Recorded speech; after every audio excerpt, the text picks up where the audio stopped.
Welcome to it, sports fans. It is the MKT Show. I'm MKT.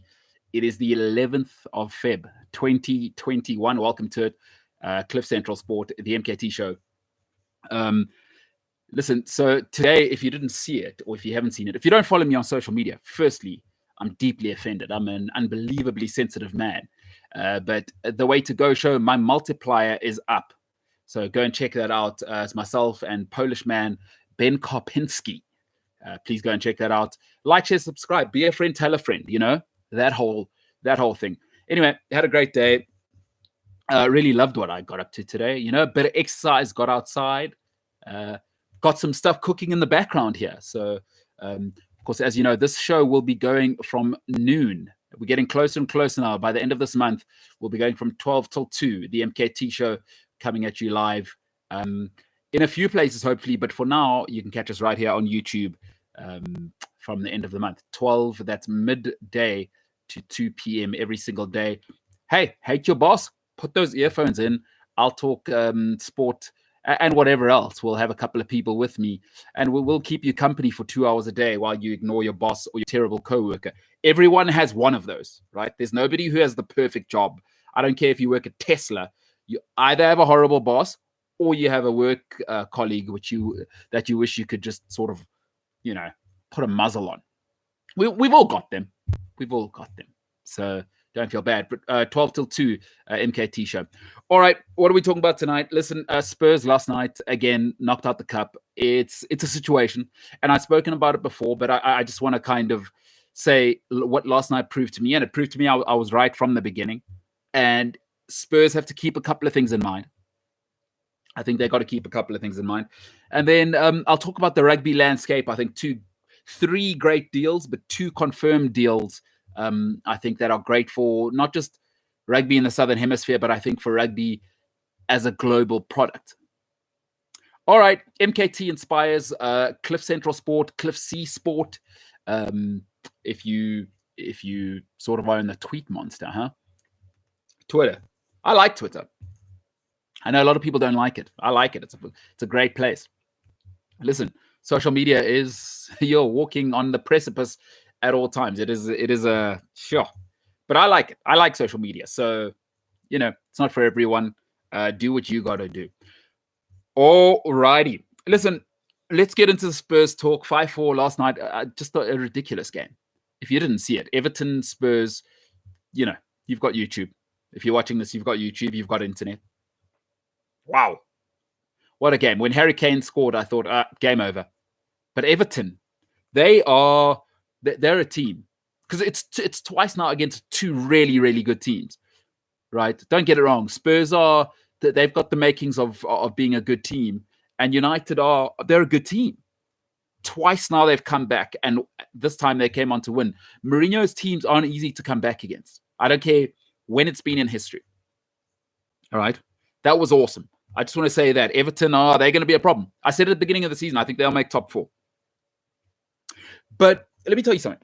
So relationships are, you know, they exist everywhere around us. And they're important, I think, you know, again, from my sort of, I can only speak as a man. Relationships are important to me. You know, I like, my policy is fewer relationships, higher quality, fewer relationships. But relationships are important. But relationships, I've found, only work, right, if you're honest up front. Right? So like, I'll always tell people up front, I want to be honest, is I'm very self-centered. I'm quite a selfish person. I like my things the way I like them, right? And I'm an impatient person. So if you say you're going to do something, I don't want to have to wait 12 months for you to get up to it. If you say you're going to get in shape. Like, I don't want to have to be there 6 months later and we're still talking about the same thing. I don't like that. All right? So I'm impatient, self-centered. Listen, shock horror, I'm single. Shock horror to everybody. Listen, having this face probably doesn't help either. But the important thing is, in every relationship, just be honest about who you are up front. Just be honest. Say what you are. We are all extremely broken. Nobody's perfect. We're not Meg Ryan and Tom Hanks in that terrible movie they did where they put stuff in a letterbox. You've got Mail. Terrible film. Terrible, terrible film. But anyway, you get the point. Perfect couple, blah, blah, blah. Nobody's Meg Ryan, Tom Hanks. Just be honest upfront about who you are, right? And, you know, my old lady has a thing that she's always said to us is, if you can't change your situation, you must change yourself. That is the only way to be a grown-up in life. If you cannot change your situation, change yourself.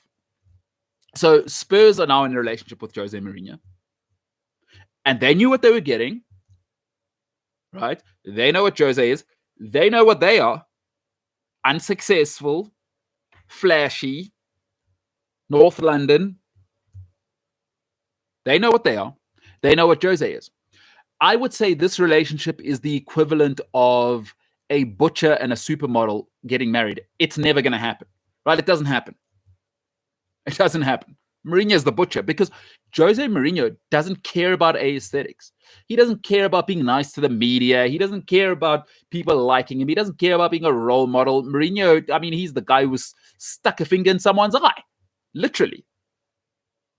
Literally. You can go and Google that, Real Madrid, Barcelona. So Mourinho would be the butcher. He doesn't care. Just substance over form. That's Jose Mourinho. I don't care what it looks like. I want to win. And has worked, by the way. 20 years of great success. Tottenham are all about being flashy. The North London club, the new stadium, flashy football, David Ginola, Gaza, Kane, Son. Not really a result. Gareth Bale. Not results. Flashy, though. So what happens in that situation is you're dealing with two different types of people, right? You're dealing with two different types of people. Listen, Jose Mourinho can only handle things for so long. He's extremely intolerant. Extremely intolerant. Go and look at his record with youngsters over the years, right? That haven't been good enough.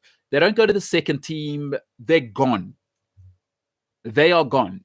The one tremendous turnaround I've ever seen, the only tremendous turnaround I've ever seen under Jose Mourinho is Joe Cole. Joe Cole went from auxiliary number 10, passenger type guy to a number 8 who got it, the flair, cut down the mistakes, and was part of a dynasty. He's the only guy that's ever turned it around with Mourinho. With Mourinho, once you're not good enough, you're gone. But Spurs have to swallow that pill. And now I think they're at an important stage because now Spurs have to decide, do we change or do we get rid of Jose? Because what they are is losing culture, losing club, bunch of losers. Kind of like the insecure supermodel on drugs, right? Everything looks nice when you're at the restaurant, at the party, but at home, I don't want to be with somebody on drugs on a Sunday afternoon when I'm prepping for work. Mourinho, he wants to get it done. He doesn't care about nice shoes and just get it done. And Spurs now have to say, okay, what we are versus where we want to go isn't going to work. But they got to make that call pretty quickly, right? Is because Jose Mourinho is going to have a list at the end of the season. He's going to say, Harry Winks, he's got to go. Davinson Sanchez, who you spent 40 million, he's going to have to go. Dyer, he's going to have to go. Hugo Lloris, he's going to have to go. We'll go up front. A lot of these guys are going to have to go as well. The only people, for me, that are not replaceable at Spurs, Højbjerg, Son, Kane. That's it. The rest are gonna be available for transfer. Now, is Daniel Levy going to be willing to do that? Because what that means is then you have to commit to Jose Mourinho probably for another 3-year cycle. The only 3 they can keep: Son, Højbjerg, and Kane. The rest should be highest bidder. And then what you do, here's the difficult part. Then you let Jose Mourinho take over the football side of things that he's always done. At Porto, he did it. At Real Madrid, he had Valverde knocked out Sanchez, one of the sons of Real Madrid, who was the director of football. He won a power battle with him, took over football operations in the second year. And in the second year, Real Madrid set a points tally record in La Liga. That happened. I watched it. That was ugly. It was ugly at Real Madrid. Mourinho won out in the end. But when he took over, Real Madrid went to another level. And that was Pep. He retired Pep from his beloved Barcelona. Now what you got to do if you're Spurs, swallow the bitter pill, because here's what's hard for all of us, right? Oh, we're all like this. I'm not perfect. No one's perfect. Isn't it horrible when you have a partner, right, that actually is making you more of an adult? So all of your upbringing, all of the things your parents taught you, it's like, oh my God, I've been a child for this long. I'm not domesticated, right? I'm not consistent. I'm emotionally unstable. That's what Mourinho is looking for, stability. And now Spurs are going to have to say, as we all have to say when we enter a serious relationship, is I'm going to have to change. Because Spurs can't change the situation. Now they have to change themselves. And that's hard. You have to go from glamour club to winning club. That's two very, very different things. Are they brutal enough? I don't know if they are. Because it's clear to me now, Jose is not the problem. Some of those mistakes last night are rudimentary. It's unacceptable at that level. It is unacceptable at that level for some of the mistakes that I saw Sanchez making. Hugo Lloris, I've never been a fan of. But right now, you got to make a choice. Do we want to win or do we want to look good? Right? It's the butcher against the supermodel. Supermodel, she doesn't care. Listen, I'll do anything to look good and fit in that size 0 dress. Jose Mourinho, I don't care. I'll pitch up with plumber gloves at a yacht party. I don't care. I'm still a billionaire. Mourinho wants to win. Substance over form. Substance over form. Listen, last night was a disaster. And it's all individual errors. Folks, sometimes when you're in a relationship and you're not good enough, you've got to swallow a bitter pill. And we're not good at it. People aren't good at it. I'm not good at it. Hey, our egos. I'm fine. It's always the other person. Spurs are going to have to say, we're not good enough. We're not adults. We're not emotionally developed enough. We're not cutthroat enough. Quite frankly, sometimes in life, somebody in a relationship will go, just see your mother less. See your father less. See your family is toxic. See them less. And you're like, oh, they're my family. I have to. No. Your partner will go, no, we're doing this. Wake up earlier. Go work out. Partners often make us better. I guess it's the difference between a boy and a man, a girl and a woman. You used to dating little girls, and then you meet a woman who's got her stuff sorted. It's hard for guys. It's like, oh, wait, she doesn't need me emotionally. Like, this is where we are, right, with Spurs and Mourinho. Mourinho doesn't care about Spurs. He's managed Real Madrid. He had Cristiano Ronaldo. He doesn't care about Daniel Levy. See, he's managed Eden Hazard. Who care about these guys? Mourinho doesn't need them. They need him. And that's tough. That's tough. Because I've dated people where I was like, oh, I am not ready for this. This is a full-on grown-up and I'm an idiot. You got to be willing to change, people. I hear a lot of people say when they go into relationships is people should love me how I am. Yeah, love me as I am, not how you want me to be. Which I've always said, that's absolutely rubbish. You should want your partner to change you. Spurs should want to change as a football club. This idea that they can be the same Spurs they've been for the last 20 years and not surrender to Mourinho's way is ridiculous. Just as when you get into a relationship and you think you're the perfect man or woman and you think my partner's not going to change me and we're so proud about that, you're an idiot. You should want to change. You should want to get better. You should always be striving to be better. And I think that's what Tottenham Hotspurs should do. Hand it over to Mourinho and bite the bullet for the next 4 years. It'll look ugly, but you'll win. And by the way, win first. You can always come back to being the sort of beautiful football club. Mourinho scored a goal record at Real Madrid. This idea that he's a defensive monster is ridiculous. Scored 95 goals with Chelsea in a season. Let him do it his way, and then you'll be all right. So this year's a bridging year. Listen, if you're dumb like me, and you got to go to university and do a bridging course, although I didn't have to, but I do know some dummies who did have to. Mourinho had to. This is the bridging year, right? We all know what a bridging course is. It's if you were too much of a dummy and you're chasing the girls or the boys in school and you didn't pitch up to maths class, you got to do that 1 year bridging course just so you can get into a BSc instead of a BA, which is what everybody should do. And yes, I am judgmental. So this is the bridging course here for Spurs. They're the dummies that didn't work out in high school. Always the cool kids, right?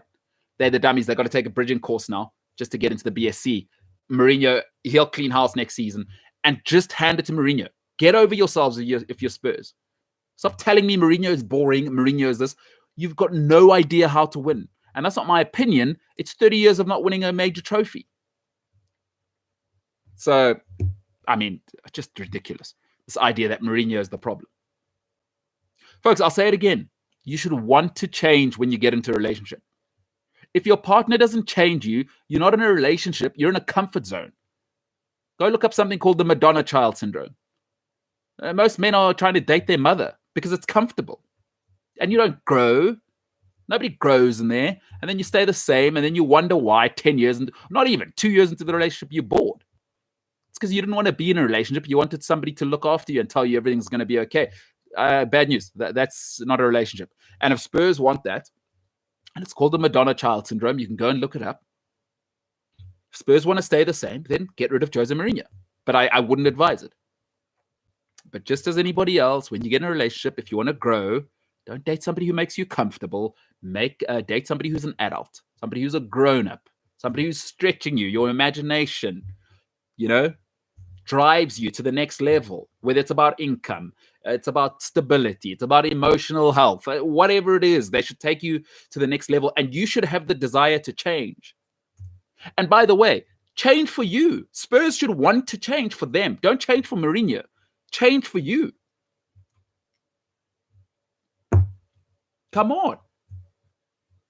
All right, listen, let's talk about the rugby. This will be short and sweet. So if you've been watching the show since the beginning, what have I always said about rugby?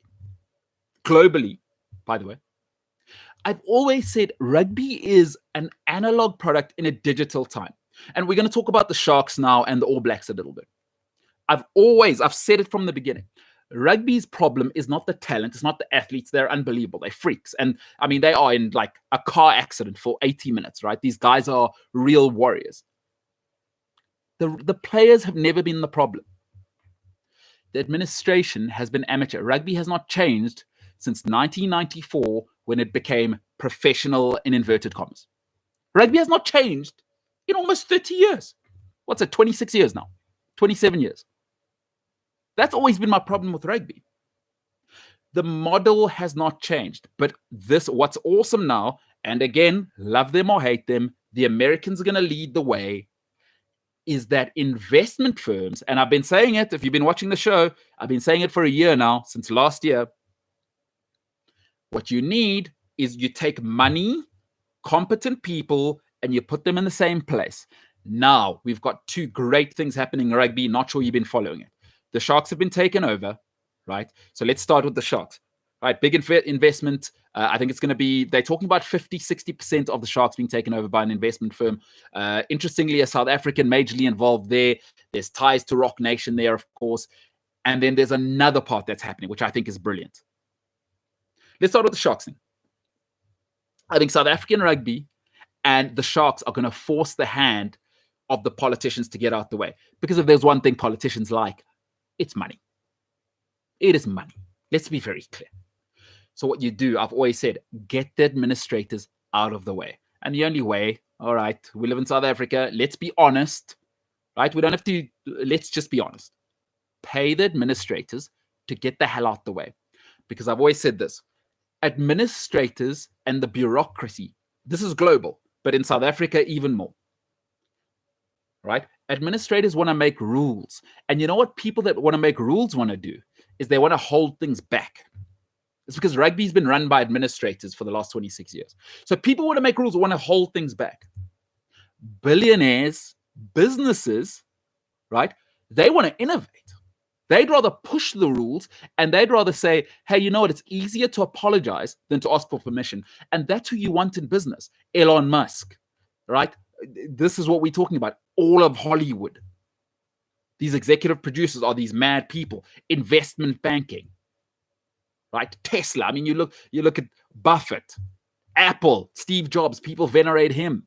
Look at these great people. They're not asking administrators, hey, what do you think about me putting a Walkman and a cell phone together? What, Steve Jobs? What? I get the hell out of my way. And by the way, don't tell me about labor laws. You can go to hell with that. Right? I got a pitch to the world and I got investment and I got the was waiting, right? I got a $6 billion investment. Tell me about labor laws. Get the hell out of my face, right? I got to deliver a product that doesn't exist. That's who you hand businesses to. That's how you build businesses. Then you let the rule makers come in, right? If you don't know the history of the New York Stock Exchange, I highly urge everybody go and look at how that came about. Just the New York one. Of course, there's, the stock exchange obviously started in, I believe it's Holland, with that, I forget what the company's name is. But anyway, let's start with the New York Stock Exchange. Go and look that story up. You let the businessman build the business and push, and of course, in the Machiavellian term, if you don't know, you let the merchants do the work you don't want to do, and then go and make the rules afterwards. So this is awesome. The Sharks being taken over by the Americans, awesome. Because you know what they're going to do? They're going to want to build the brand, and Americans don't care about the South African market. You know what they're thinking immediately? UK, China, South America, America. Let's get the brand there. Excellent. Because you know what that means? Pay the players. Pay the players. Folks, you just saw the Super Bowl. That's a parochial sport. Nobody outside of Tuscaloosa, Alabama, Georgia, the southern and Rust Belt of America cares about that sport. The Super Bowl's arguably the fourth or fifth biggest event in the world. And nobody outside of maybe 10 states cares about the sport. Like, really cares. I'm talking about college football now. NFL's a different beast. Great to have the Americans here. Second great move, Siya Kolisi. Right now, he's the guy. Everybody, he's the second coming of Jesus Christ, really. Everybody's loving him, whatever. We're all pushing him. I don't care what you think about Siya. Right now, the world's loving him. They're all loving him. Push him to the front. And that's what the Americans are going to do. They're going to push him to the front. He's going to be the global ambassador for perfect family guy. They'll push him to the front. You'll see him come to the forefront, and Siya Kolisi will be the face of rugby to the world as the Americans take it to the globe. Awesome. Because now you know what we do. Rugby must stop being a hobby. It's now becoming a business. That's my one favorite part. So congratulations to the Sharks. And by the way, the Siya thing hasn't happened yet, but I've got a great source. Yes, it's in the newspapers, but I have a great source to say it's a lock. They're just waiting to announce it. I've got somebody, so because I'm a big J journalist, I've done my research. I've gone and sourced that it's a given. So we can expect that announcement within the next 2 weeks, she says.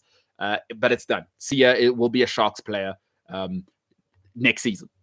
Great. But the second part. So I've also always said, you know why rugby couldn't expand? Because the model is that international teams are the most important. And what that does is it limits the finances, because you can't sell South Africa. You cannot sell South Africa, right? That's not a sellable thing. Like, what do you do? Take the South African flag and sell it to Chinese people? Hey, get the hell out of here. Care about that. I tell you what, I love that I was wrong, because the All Blacks are also getting an offer from an American investment firm. But the All Blacks have always been different. It's never been about New Zealand. It's always been about the All Blacks. And it's interesting that the brand has always been separate from the sort of patriotic model. And this is brilliant. And I've always said the All Blacks are run differently from the rest of world rugby. They're more like a cycling or F1 team. Well, look out for that big money sort of venture that's going to be coming into All Black brand, because they're going to America, and that's going to be real.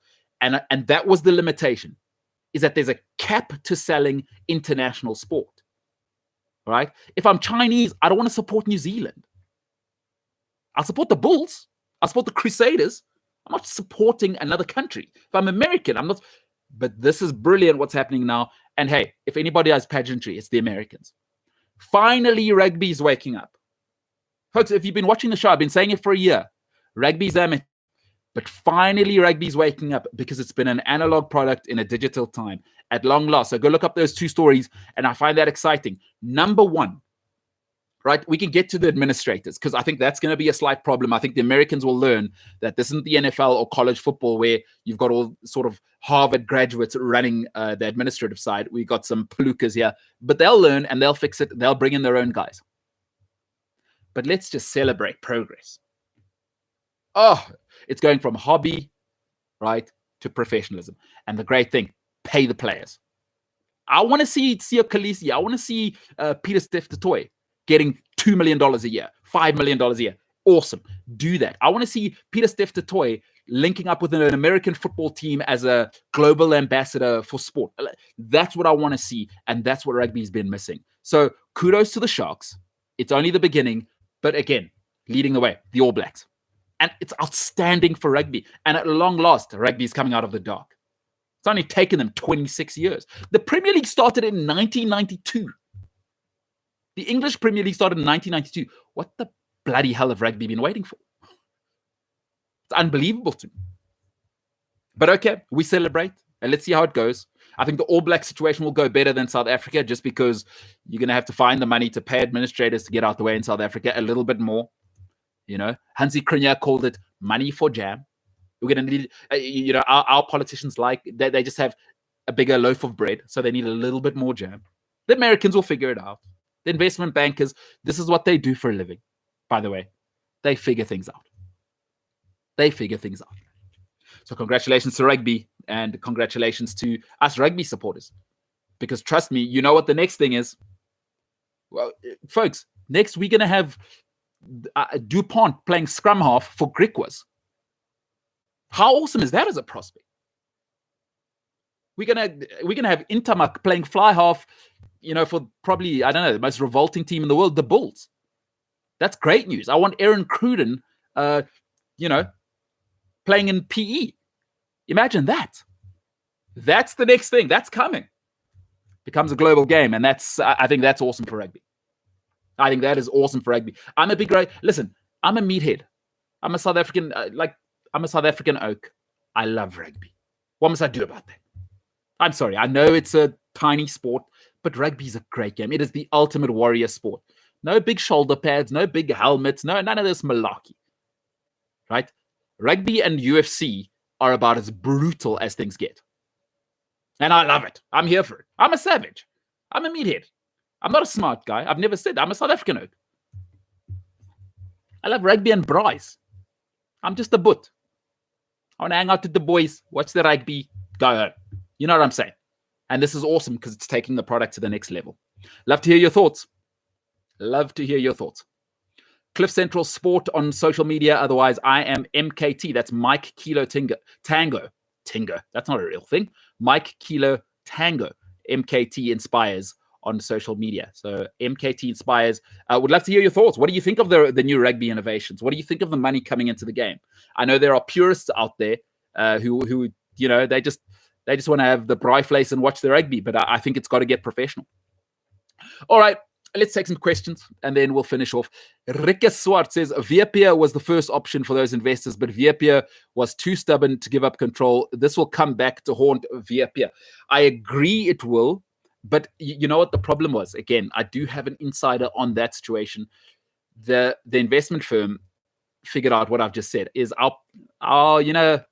because of how business is done on this continent is, again, you're going to have to money for jam. Hansi Cronje called it money for jam.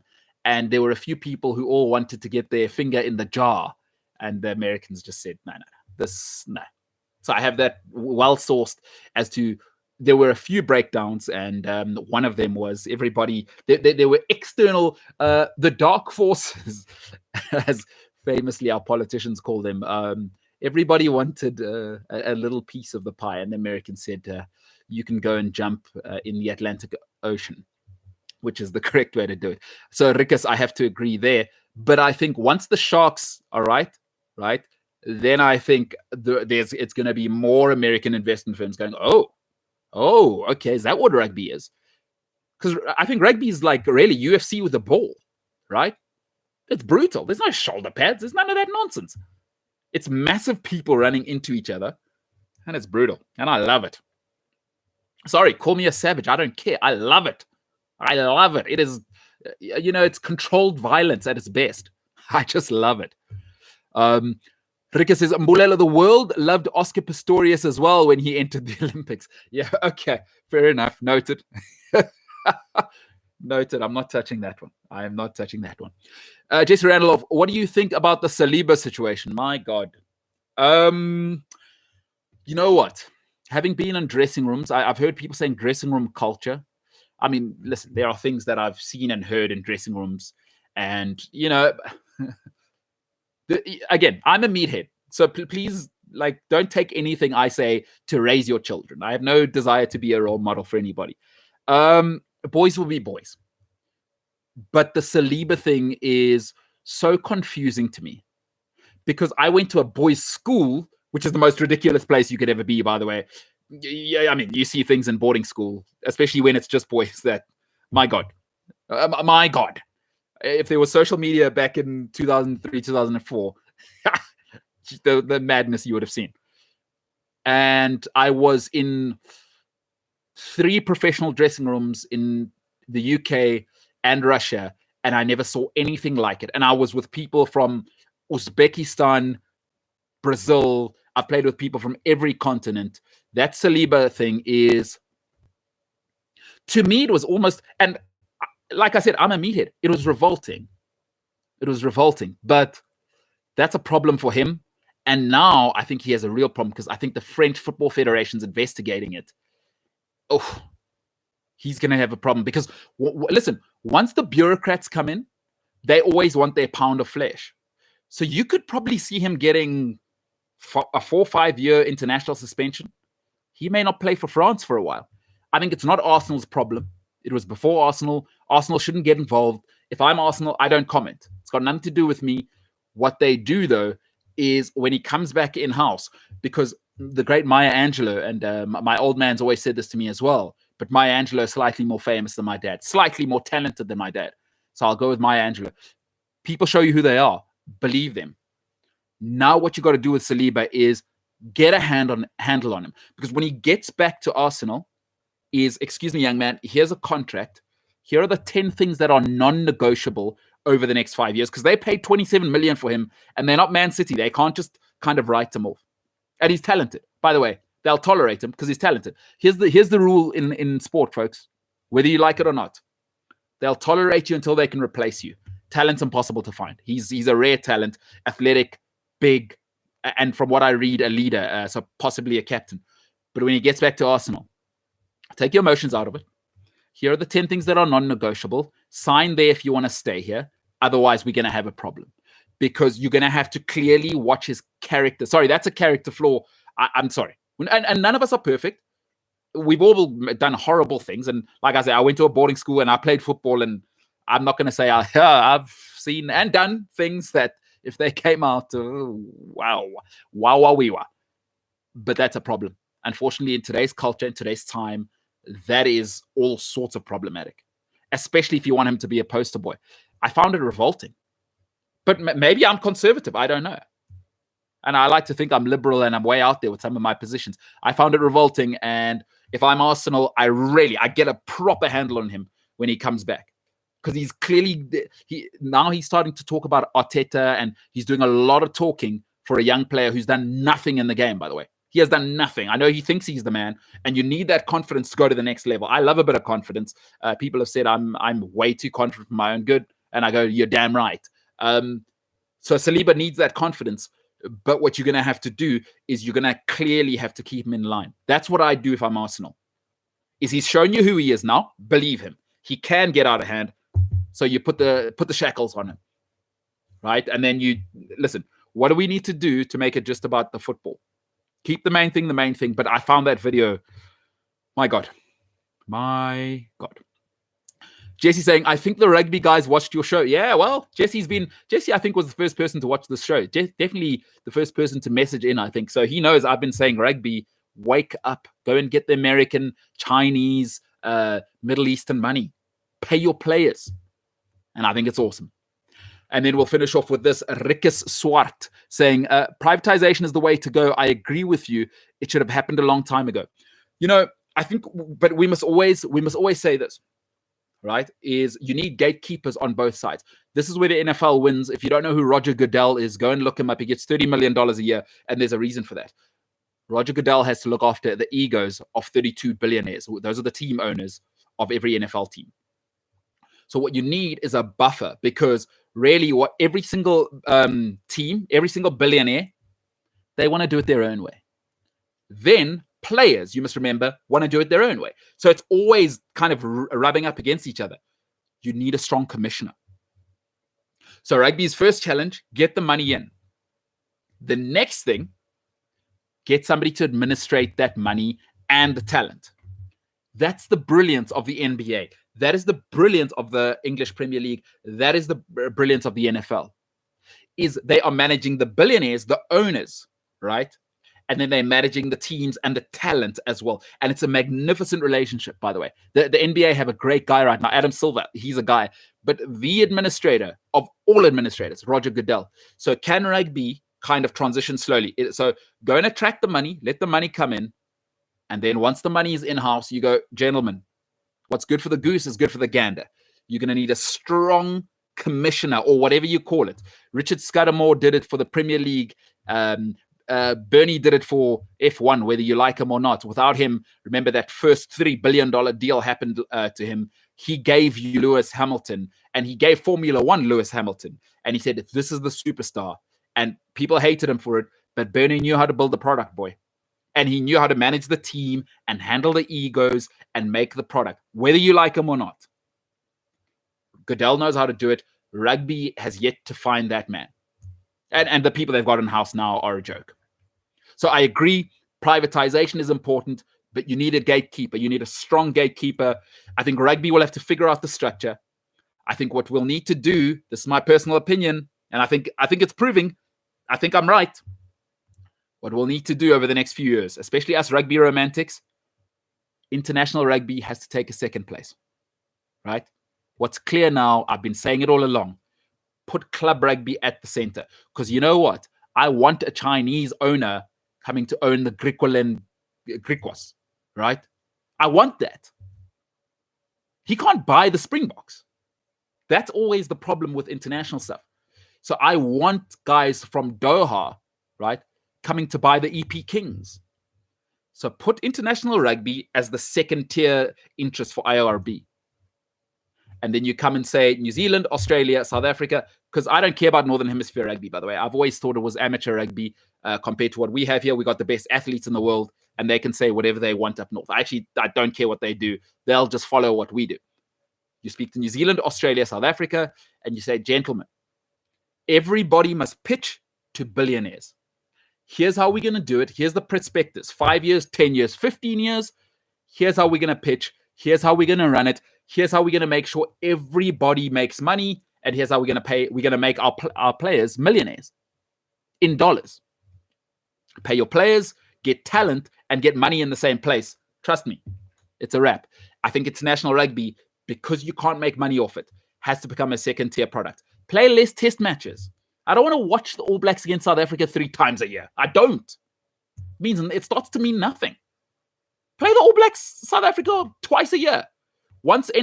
Maybe you play them once against each other. Let's say maybe 3 times. Once against each other, you play them once end of year in Europe. You know they love that battle of All Blacks South Africa, and then play in China 1 year, play in America the next year, play in Dubai the next year. Make it global. Stop thinking so small. But let's celebrate the small win, privatization for the win, and let's hope this is rugby admitting, and this is hard for men because it's still largely men in charge. However you look at that, it's hard for men to say we were wrong. Look how long it's taken them. Especially these big ego, largely private school educated guys. I know them because I went to school with these bloody guys. It's hard for them to say we're wrong. The way we've been doing it versus to where we want to go, we've been wrong. But congratulations to whoever made these decisions. And let's hope it's a step in the right direction. All right, that's it for tonight. Before you go, push like if you like this content. If you don't like this content, go back to doing the dishes that your girlfriend told you to do 6 hours ago. I don't know what you were doing. I'm not in your private life. I'm just presuming that's what you were doing before this. You could have been anywhere with anybody. You chose to be with me tonight. My name is MKT. This is MKT Sports. Yes, the show is named after me because my ego is that big. It is Cliff Central Sport, ladies and gentlemen. For tonight, though, we are the hell out of here.